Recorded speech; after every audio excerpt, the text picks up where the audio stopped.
Hello and welcome to another video by Rick Miracle Me. In my series Freemasonry and Satanism, a continuation of series 105, part 6, the Encyclopaedia Judaica. Big thick book. I'm having to video indoors today as the temperature is 34 degrees outside, and that's because the thermometer is sitting in the sun, so it's probably about 25 degrees. So I've been continuing to read the subject Kabbalah in the Encyclopaedia Judaica. This ought to be a interesting video, an interesting conversation, some interesting material to think about and ponder. I kid you not. I've been learning more things. For example, Christmas time, when I went over to one of the major electronic stores to go buy some electronics, there was no symbolism on the front glass panes of the store with crosses on it, or baby Jesus, or Merry Christmas. But there was the menorah, which I'm finding out is a mystic symbol for the Jewish people. And here it is in the form of a sephirot. It's the 7 candlestick thing, if you've seen them around during Christmas time. This one's a little creepy. Look at the legs on it. And then in the middle right there, the fleur-de-lis.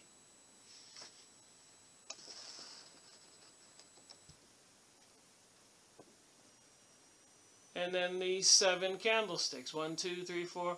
And it says it on the bottom there.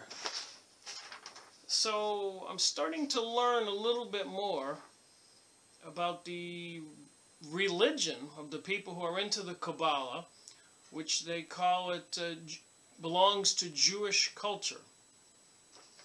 And of course a lot of Jewish people, just like Christians, are rather secular, or maybe they just don't take religion very seriously. But then there are some people who do. And I've been reading this material, as you shall see. You shall see. I think I need a glass of water. It is connected historically for the past 500 plus or minus years, even to the different kind of cults and secret societies, including the Freemasons. So anyways, I'll read on, but I just thought this one little thing would be something for people to look up. The menorah and something called the sephirot. The sephirot appears to be some kind of map to the celestial heavens. What does all this have to do with Freemasonry and Satanism, the name of this series? Well, I believe it has everything to do with it. Because the Kabbalah, and of course they're trying to rebuild King Solomon's temple over in the Middle East. And if you've been paying attention to the news periodically, regularly, they're also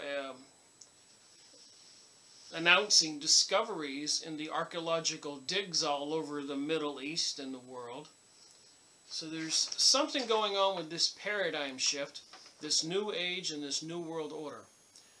Getting back to the sephirot, some kind of celestial map to the heavens, and they say the human body with the head and the arms and the legs is a representation of the celestial map.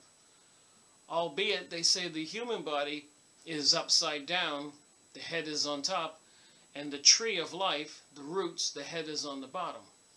Just things I'm learning. And with that said, when I go shopping over at the major electronics store this Christmas, name brand, you've been there, everybody's been there, there was the menorah, the 7 candlesticks, like on the bottom here,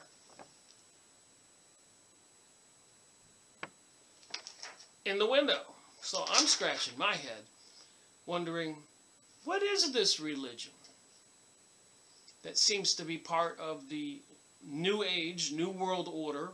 Even the Pope Francis is announcing we need a one world religion. Even sent out a video to all the other religious leaders saying that there's no reason for them to be apart. Our political leaders, presidents, and people from all over the world are all saying we need a one world currency. So this stuff is real. I've been making videos for a few years. And I did look up Sephiroth world. And a lot of people are into meditation, yoga, the chakras. And it's part of the Sephiroth is part of that. So when you talk about the chakras, as you can see in these pictures,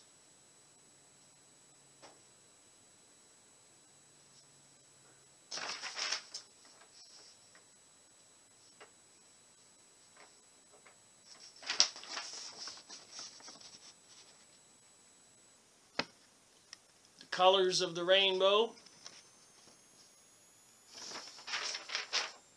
apparently they're energetic portals, energy in your body. So apparently the way these people see the universe are these energetic portals or dimension or spheres, circles, which they also call firmaments. Here's another picture here with the human body.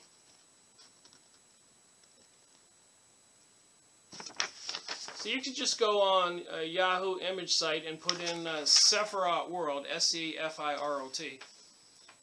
And it's just a fascinating discovery here for me to connect the dots. Here's another person with the chakras, 1, 2, 3, 4, 5, 6. So what is this 10 Sephiroth of Kabbalah? Right there in the middle.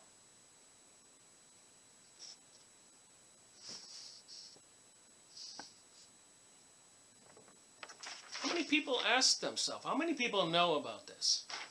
And that it's also represented in the mystic menorah, which is now being displayed all over the world, I suspect, to celebrate the holiday season.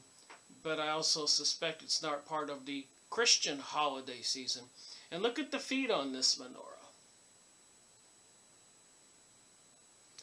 If a picture says 1,000 words, that does. And then that fleur-de-lis in the middle there, not too long ago they made that the symbol for the Boy Scouts. What's with that? So many questions. And before I move on, I'd like to point out something helpful for people watching my videos. I've been working on it for a couple months, but I took all the videos down. And I've been cleaning them up, reorganizing them, and even putting them in an Excel database like this. So let me just get to the next page. So you can see the series number and how many videos I made in each one, you see there. Oops, skipped one there. Here's the third page. So you can see the series number, the title of the book, the author in the middle, and how many videos are published on YouTube. Up to the current 105 series, the Judaica Encyclopedia. So if you go on to my website, rickmiracle.com, and on the left-hand side you'll see a link. Then you can go ahead and print out a copy or cut and paste to your own document. And you can see which series, book review number 5, book review number 18, whatever, and who the author is, and how many videos were made by that book, of that book. I just thought it would be helpful for people wanting to do some research and maybe just watch UFO alien videos, or watch conspiracy theory, secret societies videos, or the videos on the Book of the Law, or the Creature from Jekyll Island, Flying Serpents and Dragons, the Blue Lodge Handbook. So you can go, so rickmiracle.com, cut and paste it, make your own little cheat sheet, and you can watch the videos at your leisure and highlight them so you know which one you watched and which one you didn't. And even use it as a guide if you want to go on used book sites and find some of these books. If I find them really cheap, I'll buy them for $1 or $2 with free shipping. So anyways, on to reading from the Judaica Encyclopedia. Hopefully some fascinating information. So here we go. The Mystic Way. Divekut. Life in the framework of Judaism.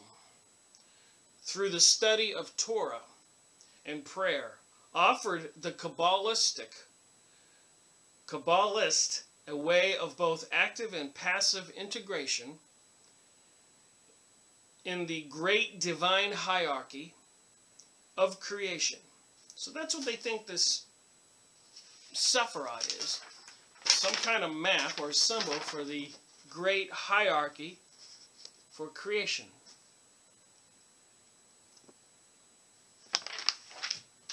Also symbolized in this drawing as the menorah with the crazy feet and other symbolism.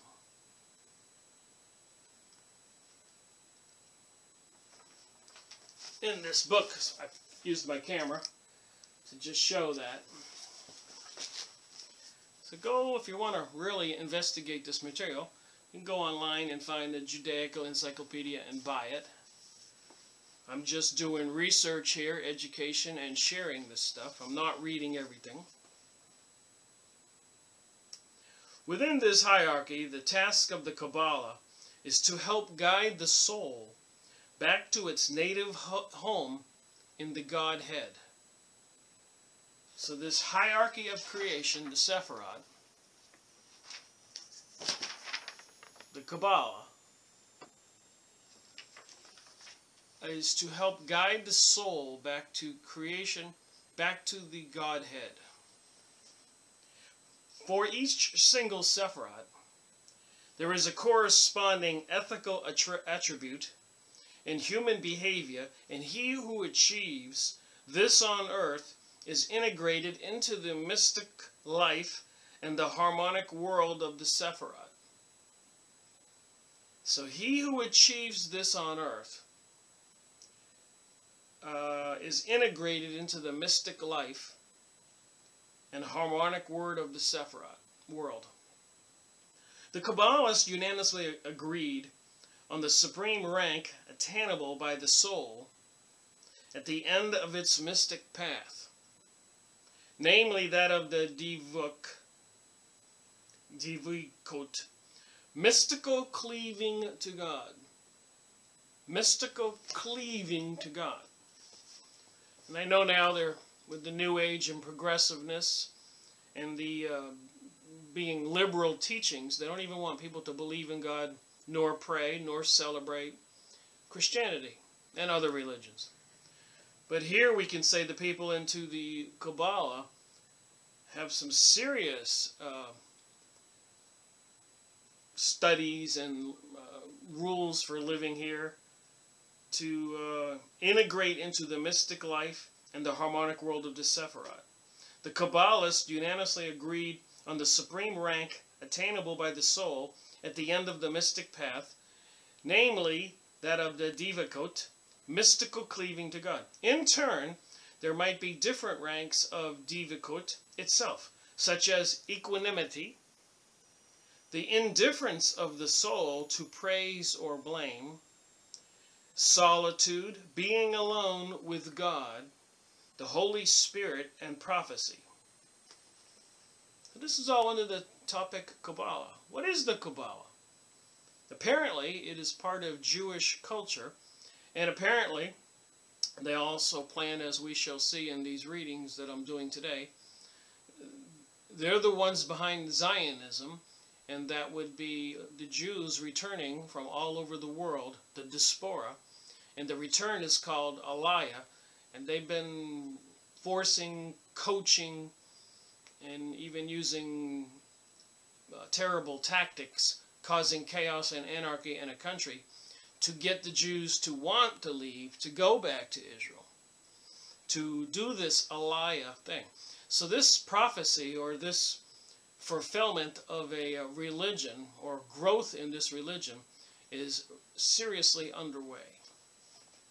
Might behoove the rest of us just to ask some questions and find out what it is. My interpretations in this video may not be correct. Might be a little sloppy in its presentation, because it is complicated. But I think if you review it and review it and review it and ponder it and look at the different topics, we can come to some conclusions. Some of these sentences are pretty plain. Solitude, being alone with God, the Holy Spirit, and prophecy. In contrast, a running debate surrounded the question of what was the highest quality preparatory to such dividkut. I guess it's reaching this superior position for your soul to go to the Godhead. The love of God or the fear of God.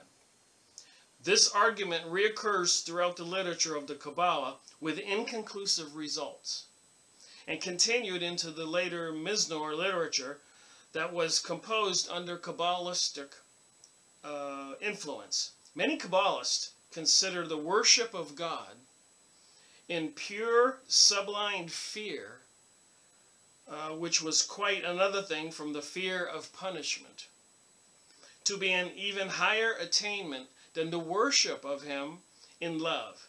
In the Zohar, this fear, the Zohar is another book of the Jewish people, like the Talmud or the Torah, the Mishrad, and other books which I've mentioned and will mention further as I continue my education and sharing on these videos. In the Zohar, this fear is employed as one of the epithets of the highest Sephirot. This fear is employed as one of the highest epithets of the Sephirot, thus giving its supreme status. Elijah Davidus, on the other hand, in his Rishit Homak, defended the primacy of love. In effect, both these virtues lead to D-E-V-E-K-U-T, divakut. And it's a framework of life for the Judaism. The study of the Torah and prayer offered the Kabbalists a way to both achieve an active and passive integration in the great divine hierarchy of creation. Wow. So while these people were alive studying these materials, they were aspiring to active and passive integration in the great divine hierarchy of creation.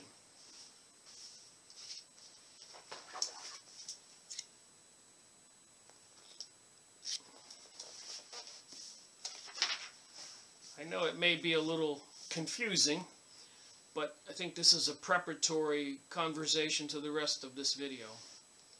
The early Kabbalah of Proverbs already sought to define divukut both as a process by which man cleaves to his Creator and as an ultimate goal of the mystic way. So we can say this Kabbalah, this Jewish culture, this religion is serious to them, but in the world today, with progressiveness and the promotion of liberty, they say, and justice for all, they're trying to eliminate religion from the lives of people. As Rabbi Marvin Antelman wrote in his 2 volumes, To Eliminate the Opate, your belief in God and your prayer, Volume 1 and Volume 2. Videos I've gone over you can look at. According to Isaac the Blind, the principal task of the mystics and of they who contemplate on his name. So these mystics, these people I call for short, maybe into some kind of witchcraft, mystics, mysticism, contemplate on God's name. So they have these special names, which is also sought for in the Freemasonic literature, seeking the secret name of God, which apparently when Hiram Abiff was killed by the three ruffians, they wanted the secret name.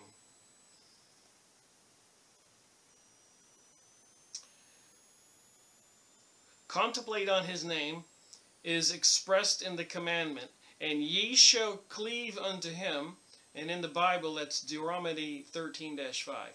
And this is a central principle of the Torah and of prayer, and of reciting the blessings to harmonize one's thought with one's faith, as though it cleaved to the worlds above, to the worlds above. This is a depiction of the worlds above in the form of the menorah. See the earth ball down on the bottom, held up by the legs, the underworld, the ball, and then the different 10 spheres or firmaments above. The symbol now used during the holiday season, the menorah, and you've seen it probably in storefronts with this little symbol on the bottom in the center of the screen right now, the 7 candlesticks. And these are other symbols for the Sephiroth.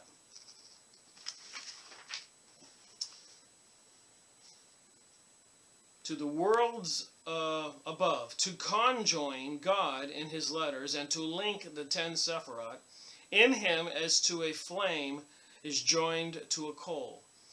Articulating his epithets aloud and conjoining him mentally in his true structure. So what I intended to do there with the opening on this video is making an introduction into this Sephiroth, this so-called map of the world, of the heavens, as also displayed in the human body.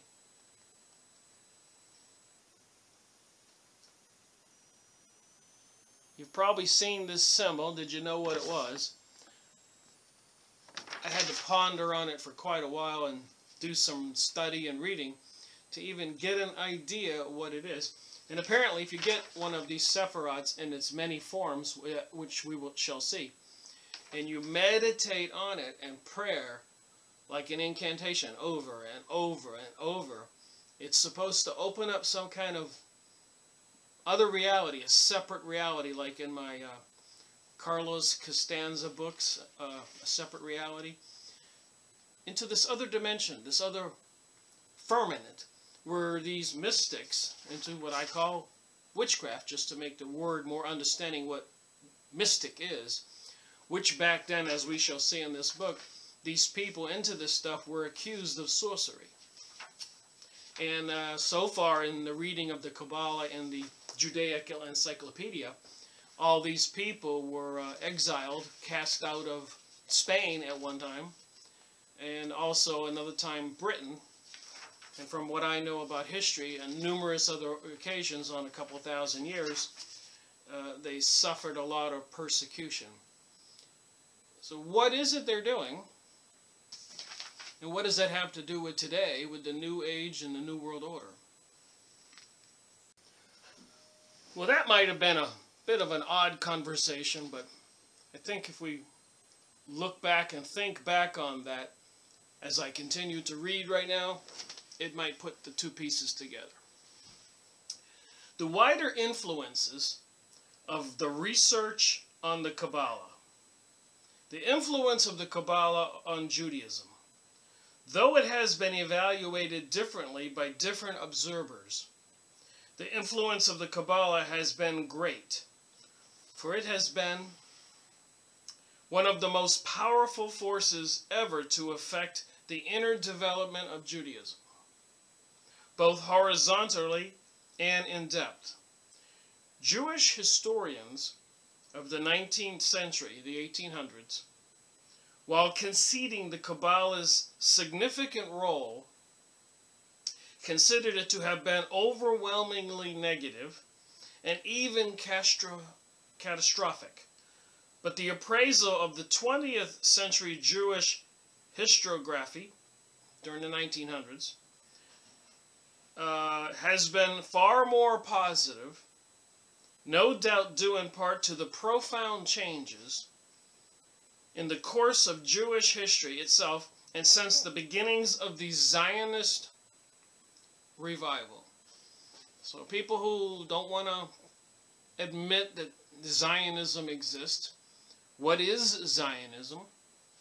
Why for 2,000 plus years were the Jews dispersed all over the world, called the diaspora? And why for the last 100 years or more there has been serious effort bringing all the Jewish people back to Israel, called Aliyah. So the diaspora and Aliyah. So something is going on right now. There is a paradigm shift in thinking and people and positions and power in the world. It's called the New Age and the New World Order.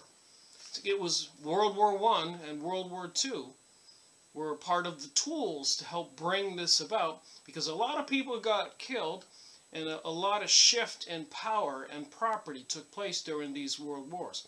Even with the Russian Revolution in 1917 after World War I. Think about the war between the North and the South in the United States. Don't you think a lot of power shifted hands? A lot of plantation owners and other people were killed?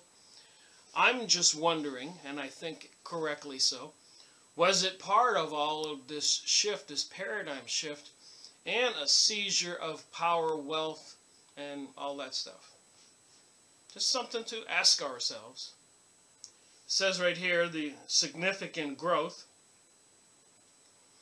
and the Zionist revival. Well, it's going to get more interesting as I read along.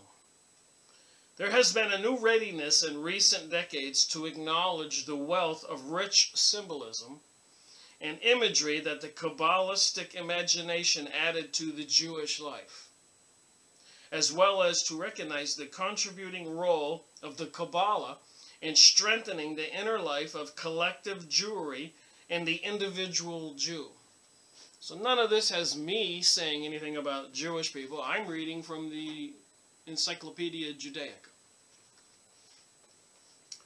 It seems like this one force, this group of people are being elevated, and everybody else is, their freedoms and property and rights are being diminished.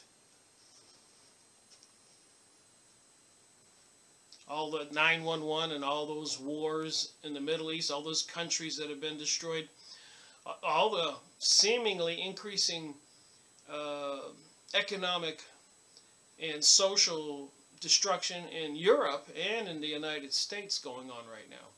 And preparations, it seems, by the powers that be from some eventual catastrophe or some event, false flag maybe like 9/11, or some maybe World War III, which Albert Pike, the leading Freemasonry in the 1880s, said was needed to bring about this new world order. And then I'm reading about the people into the Kabbalah and their growth right now.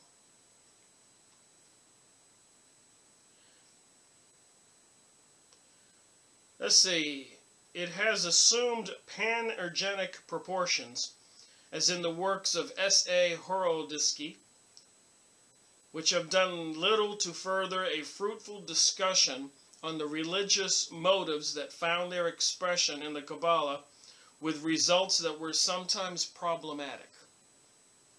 As was pointed out at the beginning of this exposition, the Kabbalah represented a theological attempt opened only to a relative few, whose object was to find room for an essentially mystical world outlook, a mystical world outlook, within the framework of the traditional Judaism without altering the latter's fundamental principles or behavioral norms.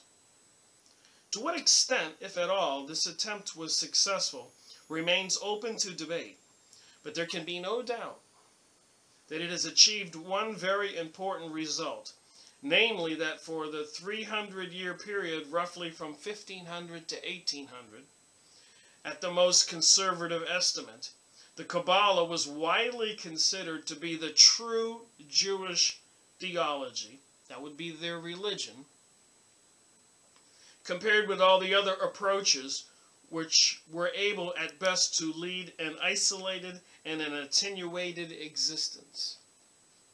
In the course of this period, an open polemic attack on the Kabbalah was practically unheard of, and characteristically, when such an attack appeared, it was almost always in the guise of a rebuke addressed to the latter Kabbalist for having misrepresented and corporalized the pure philosophy of their predecessors, rather than an open criticism of the Kabbalah itself. Examples of this tactic, which were dictated by necessity, can be found in the anonymous poematic writing of Posen in the middle of the 16th century, the 1500s. In Jacob Francis of Matuna's anti-Kabbalistic poems from the middle of the 17th century, when Mordecai Korkos, on the other hand, wished to publish a book openly opposed to the Kabbalah itself in Venice in 1672, he was prevented from doing so by the Italian rabbinic authorities. So we can see for the last 500-600 years, there has been something seriously going on with the Jewish theology, their religion, and it seems to be based on the Kabbalah, as it says in this book. I might point out the purpose of my investigation that I've done since 2005, reading hundreds of books, watching thousands of videos, hundreds of magazines, thousands and thousands of press releases, paying attention to the goings-on in the world. And we've all seen what happened at 9/11 in the Middle East since then, and what is apparently going on now, January 2017. So it might behoove us to just learn a little bit. At least that's how I feel about myself. I need to learn this stuff and try to see what I see. Moving on, page 643. Even the crowning mouthpiece of this type of ethical literature, Moses Hyman Latzutos, and I must always want to say that I'm saying these names wrong, 1740, was basically inspired by the conception of the ethical education of the Jew as a stage on the way to mystical communion with God. Mystical communion with God. Despite its restricted use of Kabbalistic citations and symbols.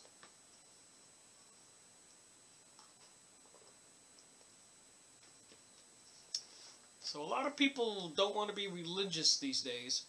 They should read this stuff. Mystical communion with God. What does that mean? As a stage on the way to mystical communion with God, despite its restricted use of the Kabbalistic citations and symbols. Similar works of ethical exhortation, composed in Poland in the middle of the 18th century, the 1700s, are highly charged with attitudes and ideas that clearly served as a prelude to the beginnings of Hasidism.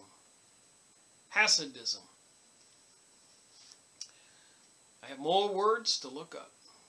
In the 20th century, the 1900s, the deep influence of the Kabbalistic Musar literature can still be felt in the works of Abraham Kook.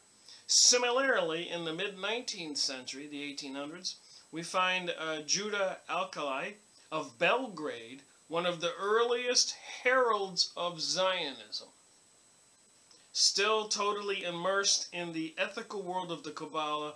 See his collective writings in Hebrew Jerusalem, 1944. So the earliest heralds of Zionism. So Zionism is alive. Please go on Yahoo image site, look up Zionism, and see that there are many Jewish people opposed to this Zionism, and it has been orchestrated, or a big plan is in effect, and World War I and World War II were necessary to bring about Zionism to the point it is today. Even in World War I, there was the Balfour Agreement that the elite Zionist Illuminati people, Jewish people, not all, were going to assist Britain to win the war with Germany if Britain would help them annex the Palestinians' land to create the State of Israel. So it's totally alive here, and I don't believe that they're fooling around, and they will have their way, even if there has to be a Holocaust on the whole earth with nuclear explosions of World War III, apparently part of biblical prophecy. So again, it might behoove the rest of us to wake up.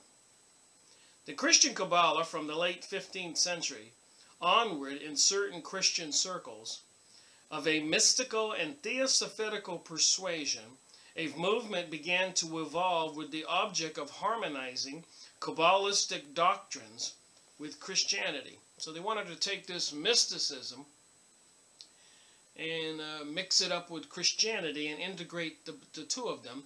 And this is part of the New Age and the New World Order and the destruction of Christianity and the discrediting of Jesus as the Messiah who came to teach we people why we celebrate Christmas and why we have the Christian religion. And above all, the demonstrating that the true hidden meaning of the teachings of the Kabbalah points in a Christian direction. Naturally, such views did not meet with a friendly reception from the Kabbalists themselves, who expressed nothing but derision for the misunderstanding and distortions of the Kabbalistic doctrine, of which Christian Kabbalah was full. But the latter undeniably succeeded in arousing lively interest in debate among the spiritualistic circles in the West until at least the middle of the 18th century, the 1700s. Historically, Christian Kabbalah sprang from two sources. The first was the Christological speculation of a number of Jewish converts who are known to us from the end of the 13th century until a period of the Spanish expulsion. So when the Jewish people, the Kabbalists, were expelled from Spain in the 13th century, the 1200s. One might ask oneself, why were they expelled?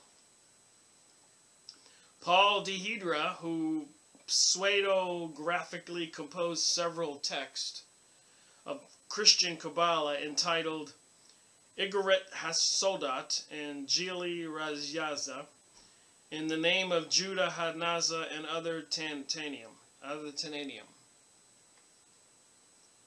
Such compositions had little effect on serious Christian spiritualists, nor was their clearly tentaneous missionary purpose calculated to win readers. So they really weren't pushing the Christian Kabbalah integration. These Florentine circles believed that they had discovered in the Kabbalah an original divine revelation to mankind that had been lost and would now be restored. An original divine revelation to mankind that had been lost would now be restored. So here we get back to all this prophecy stuff,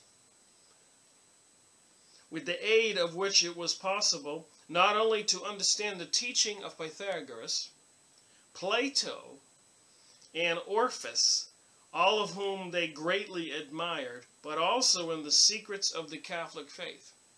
The secrets of the Catholic faith. So I don't think too many people will deny that the Church, the Vatican, the Catholic faith, the leaders, the vaults in Rome, they have lots of secrets they don't share with the rest of us about our own reality.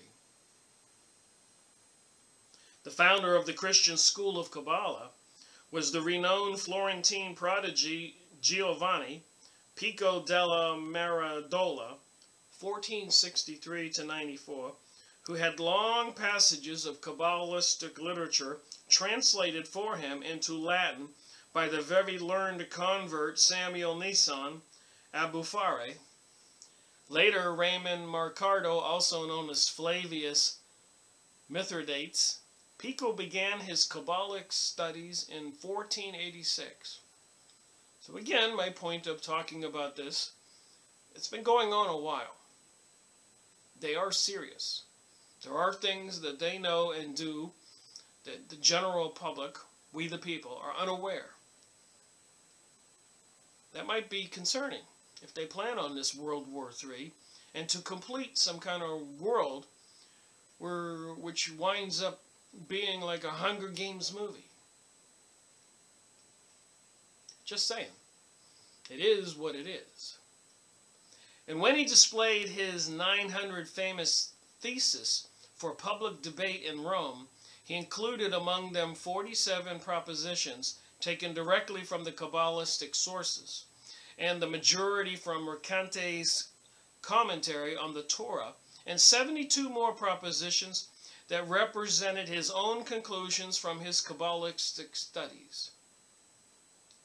These theses, especially the daring claim that no science can better convince us, listen to this, no science can better convince us of the divinity of Jesus Christ than magic and the Kabbalah, first brought the Kabbalah to the attention of many Christians. Well, at least we forget Jesus was healing people and casting out demons and multiplying, manifesting food and prophesizing, seeing the future, what would even happen to him in the day or the next few days. So they're comparing that with convince us of the divinity of Jesus Christ than the magic and the Kabbalah. The ecclesiastical authorities fiercely rejected this and other of Pico's propositions, and there ensued the first real debate on the subject of the Kabbalah ever to take place in humanistic and clerical circles. Pico himself believed that he could prove the dogmas of the Trinity and the Incarnation on the basis of Kabbalistic axioms. The sudden discovery of the esoteric Jewish tradition, passing down secret knowledge only to selected individuals, that had hereto been completely unknown, caused a sensation in the Christian intellectual world, and Pico's subsequent writings on the Kabbalah helped to further increase the interest of the Christian Platonists in these newly uncovered sources, particularly in Italy, Germany, and France. So this mysterious activity into the Kabbalah and the studies and these philosophies were going on in Italy, Germany, and France. And you just have to wonder, are these the powers that be behind the scenes, the secret societies, that caused all these wars for the last 500 years? And there were many more wars before World War I and World War II, all over Europe. And it was people vying for power, trying to dominate their religion. It seems that there was a battle between the Kabbalists and the Christians, and maybe the Christians and the Muslims, and the Kabbalists and the Muslims. So again, it might behoove us to try to learn a little bit about what's going on. What do they believe? What is their philosophy? Who is their God? So moving on here. The sudden discovery of esoteric Jewish tradition that had hereto been completely unknown caused a sensation in the Christian intellectual world, and Pico's subsequent writings on the Kabbalah helped to further increase the interest of the Christian Platonists in these newly uncovered sources, particularly in Italy, Germany, and France, like I said. Reuchlin, 1455 to 1522, also took up the study of Kabbalah and published 2 Latin books on the subject. the first ever to be written by non-Jew, on the miracle working name, and on the science of the Kabbalah, 1517. The years between these two dates also witnessed the appearance of a number of works by the learned convert Paul Righteous, a private physician of Emperor Maximilian, who took Pico's and Rachelin's conclusions and added them through an original synthesis of Kabbalistic and Christian sources.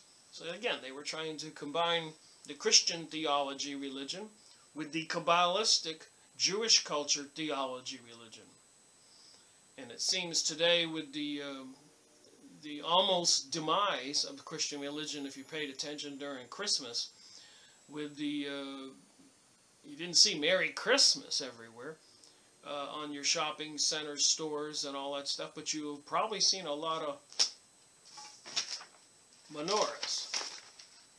The 7 candlestick thing.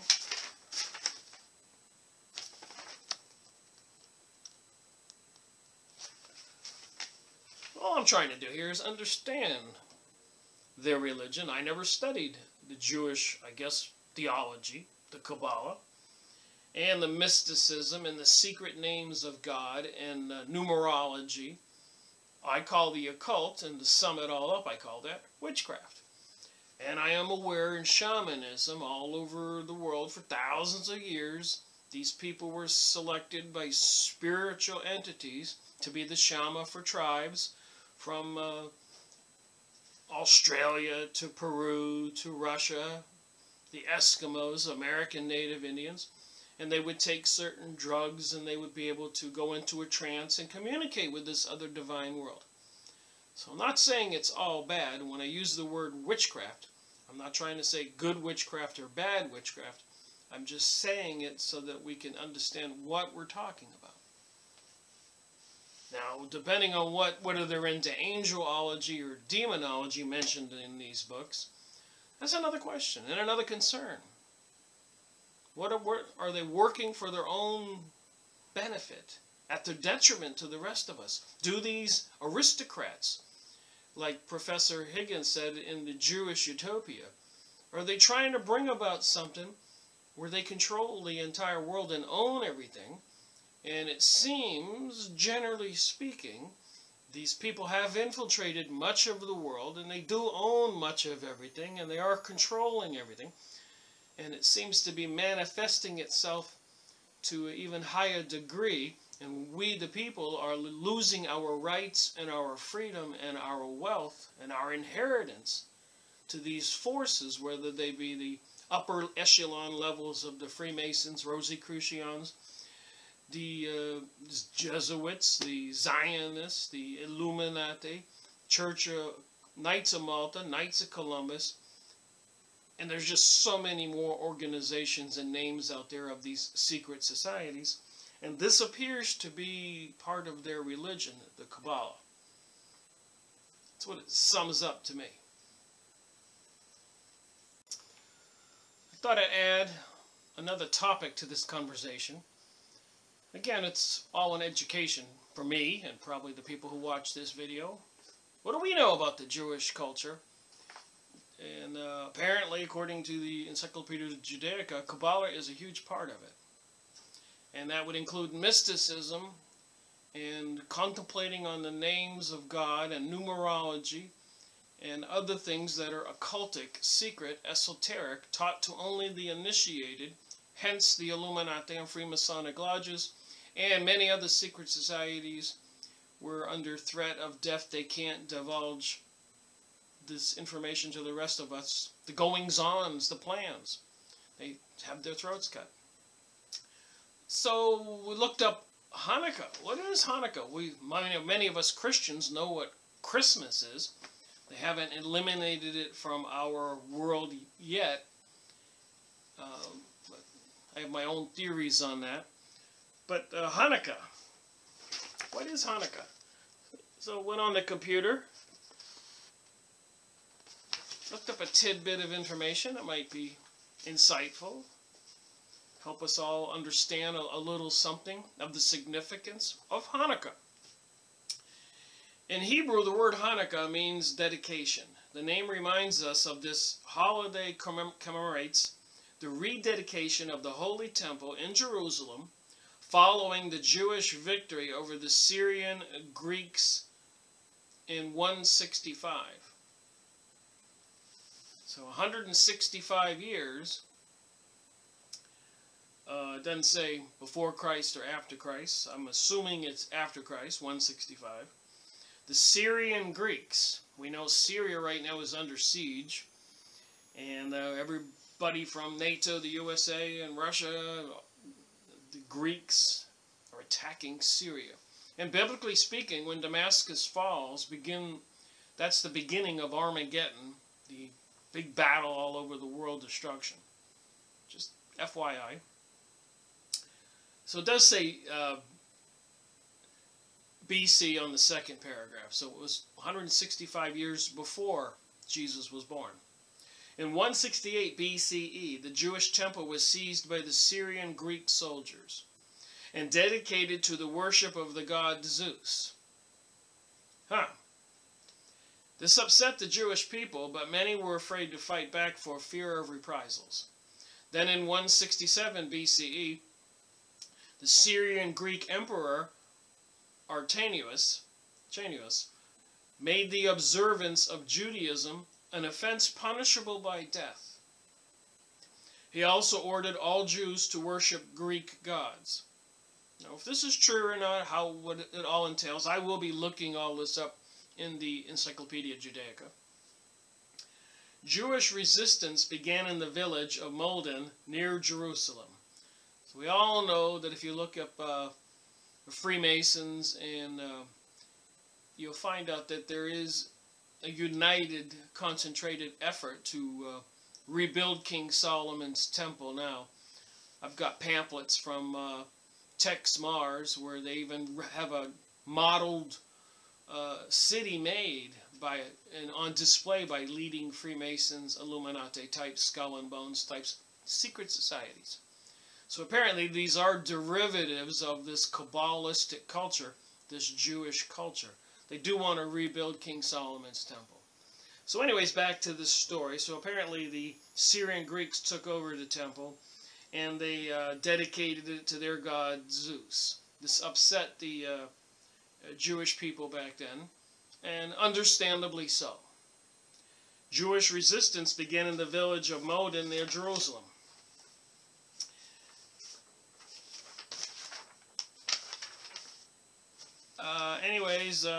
The soldier told them to bow down to an idol and eat the flesh of a pig, both practices that are forbidden to Jews. A Greek officer ordered Matthias, a high priest, to acquiesce to their demands, but Matthias, the high priest, refused. When another villager stepped forward and offered to cooperate on Matthias's behalf, the high priest, he became outraged. The high priest got outraged. He drew his sword and killed the villager who offered to eat the pig on his behalf, and then turned on the Greek officer and killed him too. His 5 sons and the other villagers then attacked the remaining soldiers, killing all of them. Matthias and his family went into hiding in the mountains, where other Jews wishing to fight against the Greeks joined them. Eventually, they succeeded in retaking their land from the Greeks. These rebels became known as the Maccabees, or Hasmoneans. Once the Maccabees had regained control, they returned to the temple in Jerusalem. By this time, it had been spiritually defiled by being used by the worship of foreign gods, and also by practices such as sacrificing swine. Jewish troops were determined to purify the temple by burning ritual oil in the temple's menorah, the 6-pointed candlestick thing I've been showing, known as the Hanukkah, for 8 days. One candle is lit on the first of Hanukkah, the second candle is lit on the second, and so on. So for 7 candlestick, every day they light another candle, until the candles are lit.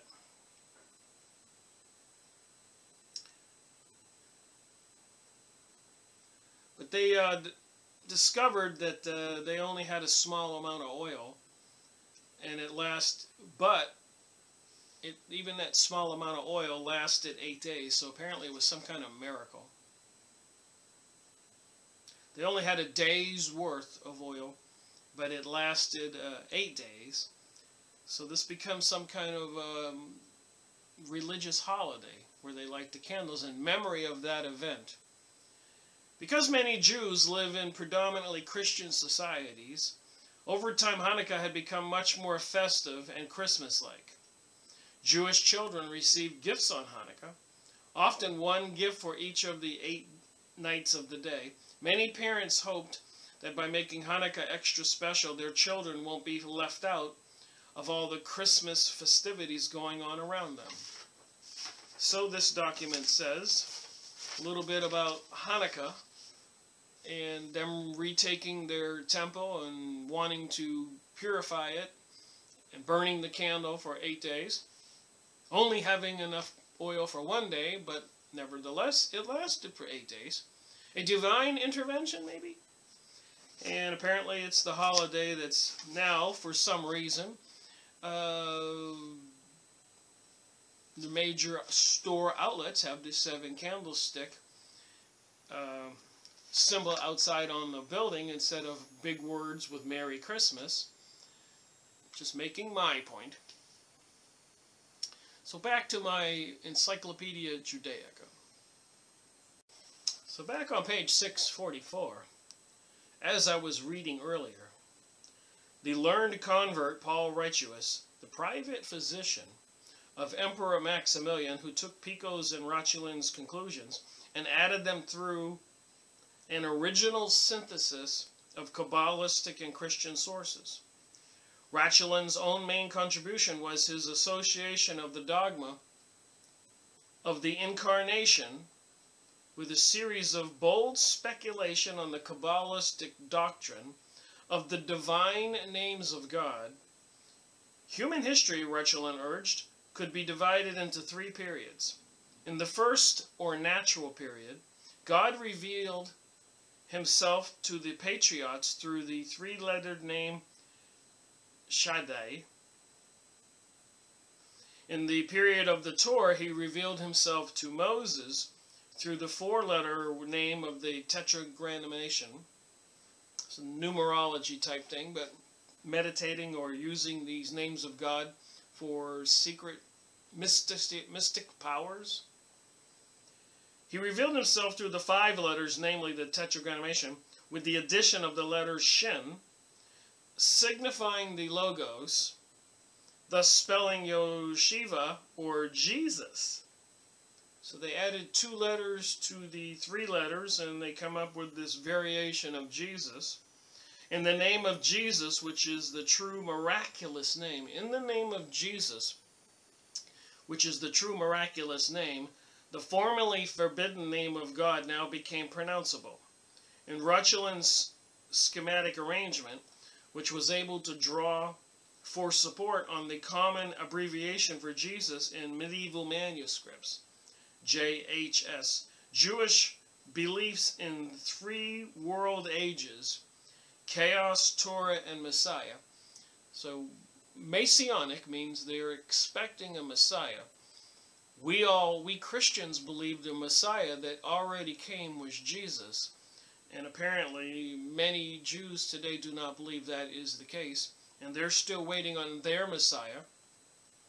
And as we all know, the leaders back then, the Pharisees of the temple, disliked Jesus and had him crucified. So they're still waiting on a Messiah. And the Christians believe the Messiah has already come and will return again.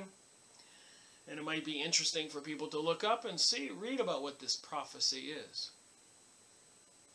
But the Kabbalah seems to play a very important role in some kind of mystic, occultic, theophist, religious learning that they want to keep secret.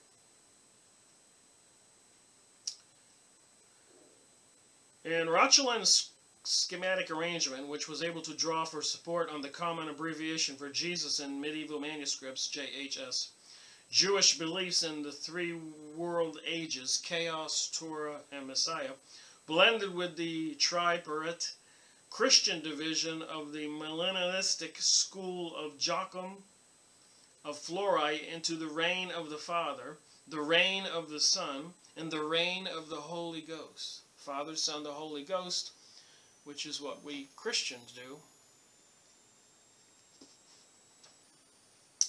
Pico and Rechelin's writings which placed the Kabbalistic in the context of some of the leading intellectual developments of the time, attracted wide attention. They led, on the one hand, for considerable interest in the doctrine of the divine names and in practical Kabbalah, and on the other hand, to further speculative attempts to achieve a synthesis between Kabbalistic methods and Christian theology. The place of honor accorded to practical Kabbalah in Cornelius Agrippa's De Occulta Philosophia, 1531, which was a widely read summary on the occult sciences of the day. The occult sciences of the day. The psychic activities, spiritual mysticism, witchcraft activities. Least we forget that back then in the Middle Ages and other times, a lot of witches were rounded up and burned at the stake or beheaded, etc. So apparently this was no joke.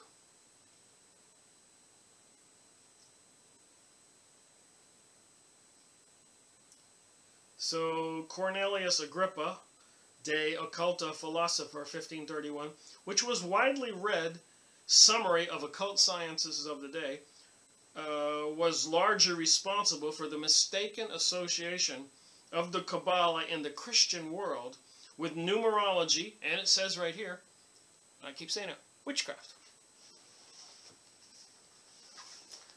Right by my hand, bottom there, it says witchcraft. Right there. So I'm not making it up. It says right there.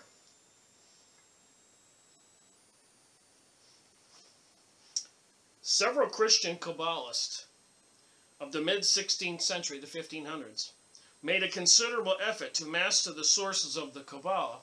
So a lot of these Christian elites wanted to get into this Kabbalah, which was called witchcraft, more deeply, both in Hebrew and Latin translations prepared for them, thus widening the basis for their attempts to discover common ground between the Kabbalist and Christianity.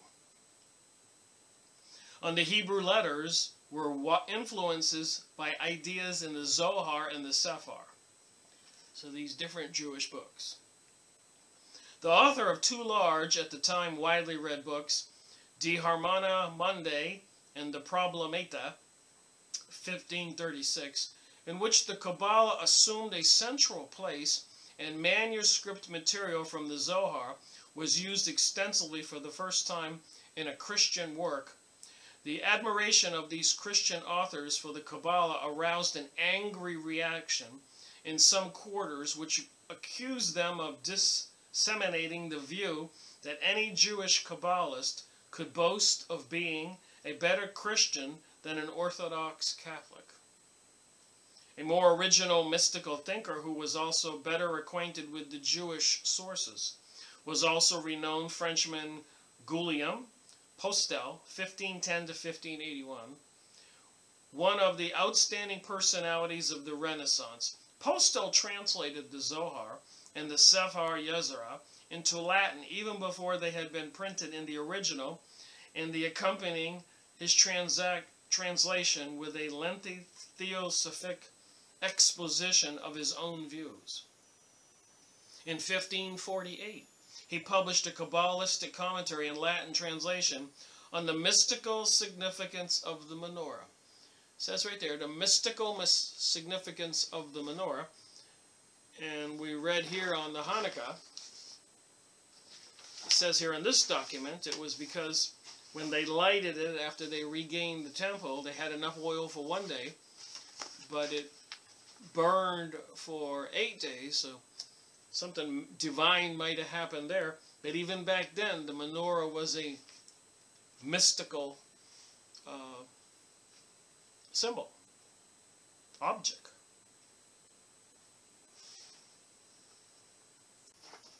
All right, I'm going to turn to a different topic for a moment.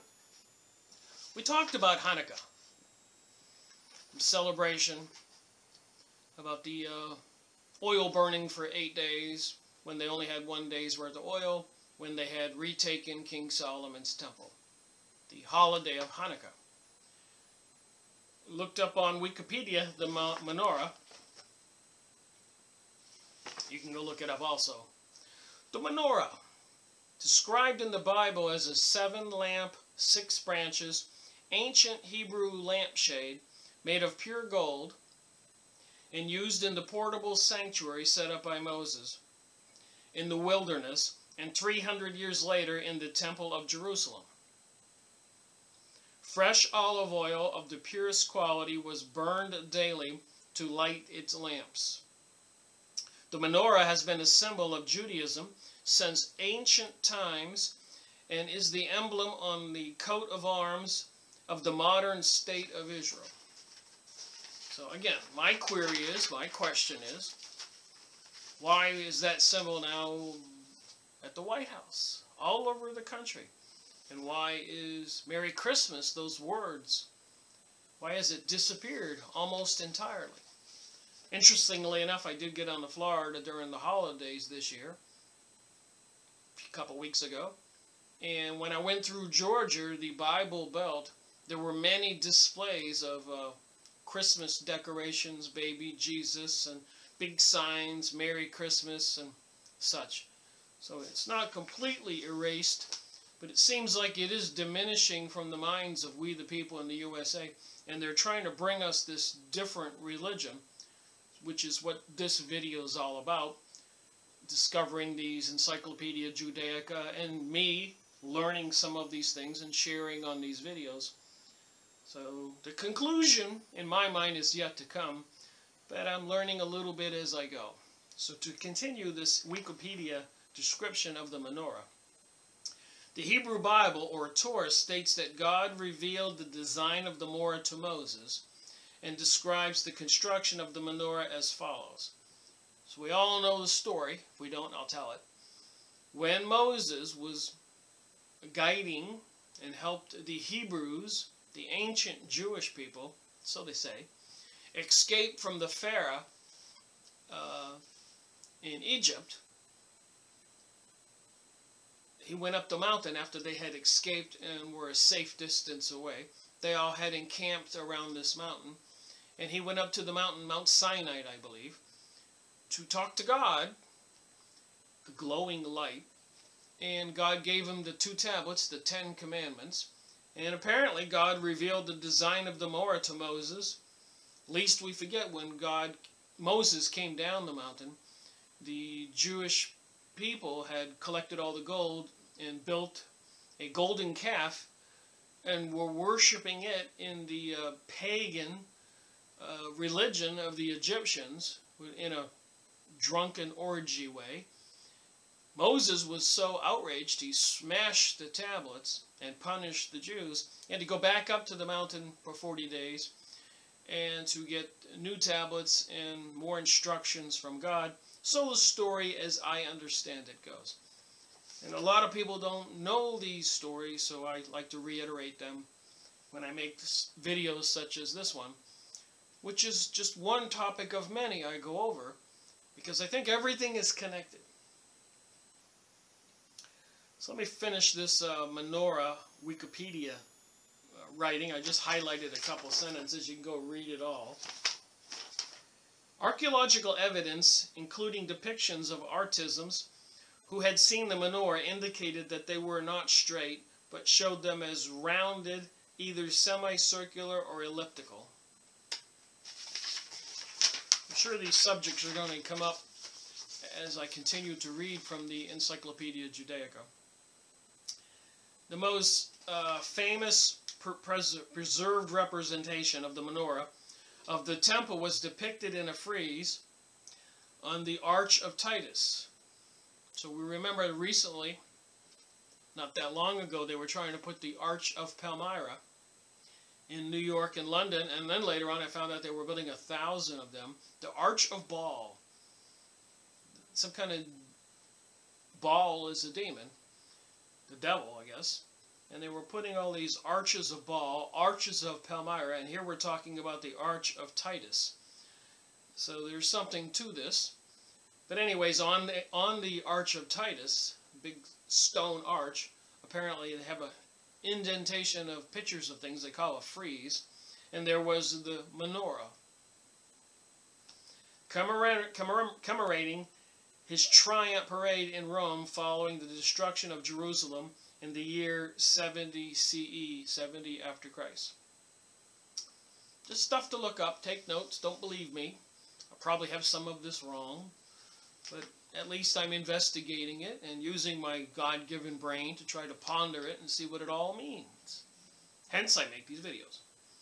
Inside that synagogue's ruins were discovered a rectangular stone which had on its surface, among other ornate carvings, a depiction of a 7-lamp menorah, differently marketed from the depiction of the Arch of Titus, which could possibly have been carved by the eyewitnesses to the actual menorah present at the time in the temple at Jerusalem. Lest we forget, they want to rebuild the third temple. They're working on it.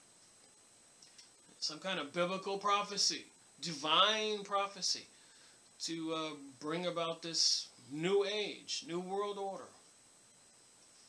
The information can be found. You can just look it up. It is notable, however, that this artifact was found a significant distance from Jerusalem, and the Arch of Titus has been often interpreted as an eyewitness account of the original menorah being looted from the Temple of Jerusalem. So representations of the 7-lamped artifact had been found on tombs and monuments dating from the 1st century as a frequently used symbol of Judaism and the Jewish people. So it says here on this Wikipedia thing that it is an original menorah, is frequently used as a symbol of Judaism and the Jewish people.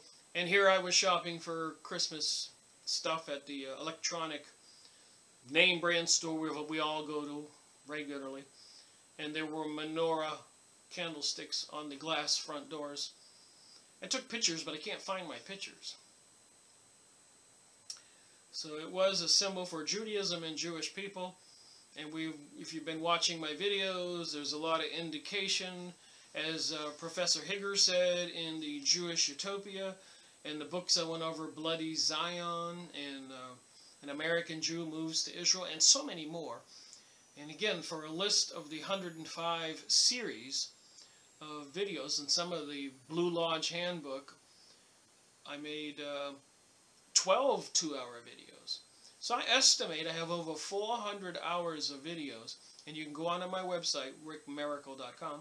Over to the top left, you can click a link and see the list and the series number, the name of the book, and the author. Cut and paste that into a document, and you can use it as a guide to watch my videos. So you can choose what you want to watch and learn what you want to learn. The lamps of the menorah were lit daily from fresh consecrated olive oil and burned from evening until the morning according to the Exodus. The Exodus of the Hebrews from Egypt with the assistance of Moses. By divine intervention, apparently. The plagues and all that other stuff that happened back then in the Bible. The lamp also referred to as near Elohim, lamp of God, mentioned in 1 Samuel. So the lamp of God is on front of the electronics shopping store I went to. The miracle of the near Hama ended about 40 years before the destruction of the temple, 30 CE. According to the Talmud, our rabbis taught during the last 40 years before the destruction of the temple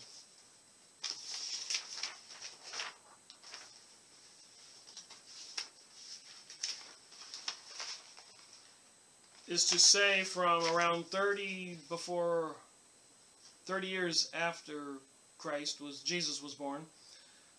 For the Lord did not come in the right hand, nor did the crimson strap become white. So they're making different description of the menorah here.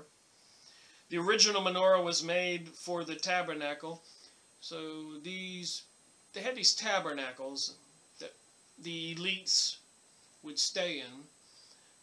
And some people theorize the reason they built these portable little porches that you could carry around on poles with a tent around it called a tabernacle, because the people inside didn't want to be seen.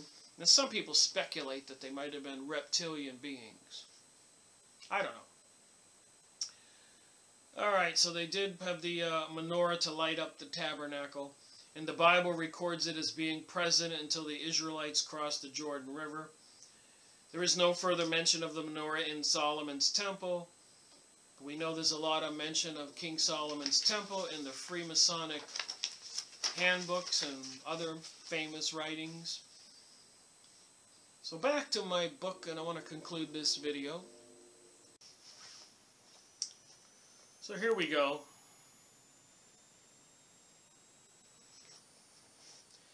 Jumping over here, it says, in 1548, he published, this would have been Frenchman Guillaume Postel, a Kabbalistic commentary in Latin translating on the mystical significance of the menorah,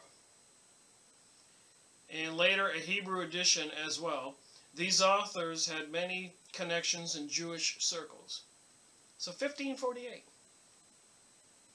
During this period, Christian Kabbalah was primarily concerned with the development of certain religious and philosophical ideas for their own sake rather than the desire to evangelize among Jews. Though this latter activity was occasionally stressed to justify a pursuit that was otherwise suspect in many eyes. One of the most dedicated of such Christian Kabbalists was Johann Albrecht Widdermeister, whose enthusiasm for the Kabbalah led him to collect many Kabbalistic manuscripts that are extinct in Munich. Many of his contemporaries, however, remained content to speculate in the realm of Christian Kabbalah without any first-hand knowledge of the sources. Its place being taken by esoteric Christian speculation, whose connection with Jewish prophets was remote. Their commitment to missionary work increased, yet the number of Jewish converts to Christianity from Kabbalistic motives, or of those who claimed such motives, retrospectively remained disproportionately small among the members of the converts in general. There is no clear evidence in the writings of such Christian theosophists. Remember, I went over the books with Helena Blavatsky, the Theosophist Society. She clearly claims that Lucifer is the divine God, and so do many, apparently, Jewish people into the Reformed Jewry. Not all the Jewish people who still believe in the commandments of God and the God who helped them escape from the Egyptians. I think I'm getting tired of speaking here. So there is no clear evidence in the writings of such Christian theosophists to indicate whether or not they believed in the Jewish Kabbalists to be hidden or unconscious Christians at heart. In any event, Christian Kabbalah occupied an honored place in both the 16th century, primarily in Italy and France, and in the 17th century when its center moved to Germany and England. So these Kabbalists, these elitists, were entrenched into these societies and probably very well connected to the leaderships of these countries, the kings and queens and the barons and the dukes and the princes and the prince. And who knows what went on behind the scenes to cause all these wars and mayhem to obtain wealth and power. And if these people have mystical powers and they're calling on some god or divine beings to help them, which is documented throughout history, Joan of Arc comes to mind. In the 17th century, Christian Kabbalah received two great impetuses, one being the theosophical writings of Jacob Boehme, B-O-E-H-M-E. I have a couple of those books, I have to read them. And other Christian, Noor van Rosenroth's vast Kabbalistic compendium, Kabbalah de Nume, 1677, which for the first time made available to interested Christian readers, most of whom were undoubtedly mystically inclined, that means they were into witchcraft, themselves, not only important sections of the Zohar, but sizable excerpts from the Luraniac Kabbalah as well. In this work and in the writings of the Jesuit scholar Antonosius Kircher, the parallel is drawn for the first time between the Kabbalistic doctrine of Adam Kidman and the concept of Jesus as primordial man in Christian theology. All right, try to finish this up. And I realize this conversation is a little jumbled up. Different topics and snippets of this and that. But we can clearly see for the last 500 years, the stuff is no joke. These people were into all these writings and all these books and all this activity and all this persecution. These people were cast out of Spain and England, Britain, and many other places around the world. They were into mysticism. Now we know from Masonic literature, whether it's Freemasons or other literature, it's a Masonic. They're looking for some being or entity to come. And for some reason, they don't think it was Jesus, and of course we know Jesus was crucified, and then Jesus rose from the dead, and Jesus said, "Whoever believes in me shall be saved." So why do they want to erase that from our minds, as Rabbi Marvin Antelman tells us about the Frankists and the Sabbatins and the history back then, that they don't want you to believe in God and pray to God, while they say here that they meditate or the importance and the power of the names of God and numerology, and have been accused of sorcery and all this. It just seems to me we ought to look into this and try to find out what is really going on in our world. With that, I'll keep reading. So apparently, from which the very term Christian Kabbalah was taken over by many writers. Its anonymous author was in fact the well-known Dutch theosophist, Franciscus Mercurius van Helmont, all of whose works are shot through with the Kabbalistic ideas. It was Van Helmont who served as the link between the Kabbalah and the Cambridge Platonists, these people following the philosophy of Plato, led by Henry Moore and Ralph Cudworth, who made use of the Kabbalah Moffats for their own original speculative purposes, and more especially. Somewhat earlier, students as well as opponents of Jacob Boehme had discovered the inner affinity between his own theosophical system and that of the Kabbalah, though there would seem to be no historical connection between them, and in certain circles. Particularly in Germany, Holland, and England, Christian Kabbalah henceforward assumed a bohemian guise. So a bohemian guise. Think about the Bohemian Grove in California, where Alex Jones snuck in there, where they had this giant owl called Moloch, and they burn a fire in the valley and throw a baby in there and have a gigantic satanic ritual with naked men in robes and other sexual activities. Just saying the word bohemian and it makes me think of that. In 1673, a large chart was erected in front of the Protestant church in Teenach, southern Germany, which had as its purpose the presentation of a kind of visual summary of the school of the Christian Kabbalah. Several different interpretations were given to it. As early as the late 16th century, a pronounced trend had emerged towards the permeation of Christian Kabbalah with the alchemy symbolism, thus giving an oddly original character in its final stages of development in the 17th and 18th centuries. This melange of elements typifies the work. So back then they had this thing mixed in with alchemy, a variation or a tool of witchcraft.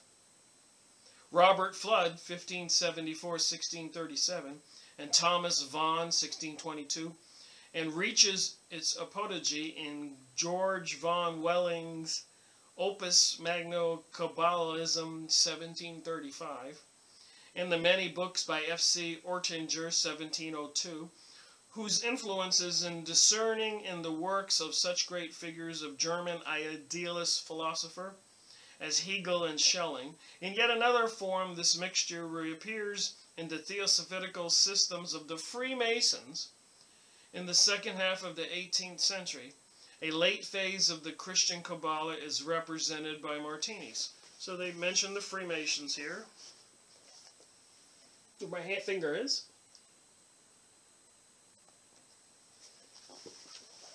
So we're tying all this together repeatedly. The author's disciple was well-known mystic, magician, witchcraft, Louis Claude de Saint-Martin. Pasquale himself was suspected during his lifetime of being a secret Jew. And why were these Jews changing their names and their identity, which is documented throughout history? And modern scholarship has in fact established that he was a Moroccan ancestry. The sources of his intellectual indebtedness, however, have still to be clarified. The crowning and final achievement of Christian Kabbalah, Franz Joseph Molitor's 1779, Comprehensive Philosophy der Genester Order, and the Über der Tradition, I'm translating German here, which combined profound speculation on the Christian Kabbalistic vein, was highly suggestive research into the ideas of the Kabbalah itself.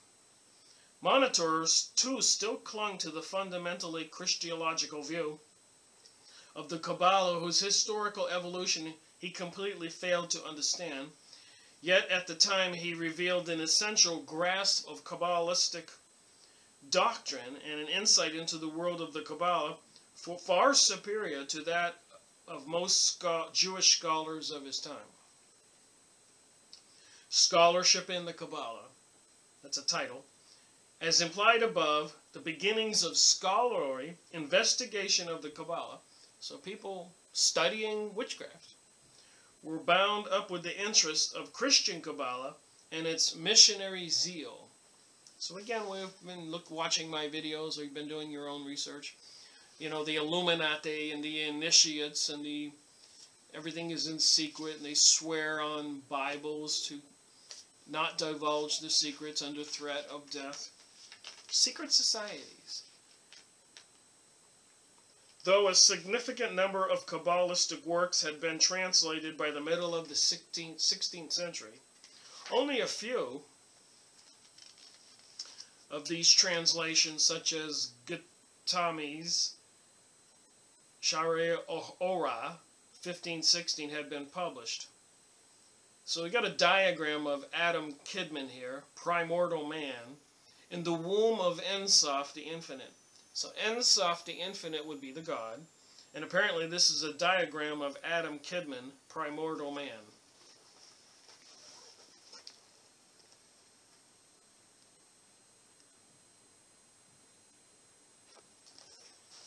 So as you can see, I don't know about anyone watching my video, but I've got a lot to learn. This is some confusing stuff. But I'm up to it. I'll continue reading and theorizing and trying to see if I can understand what's going on and make a few more videos on the subject. Thank you for watching my video, Rick Miracle reporting.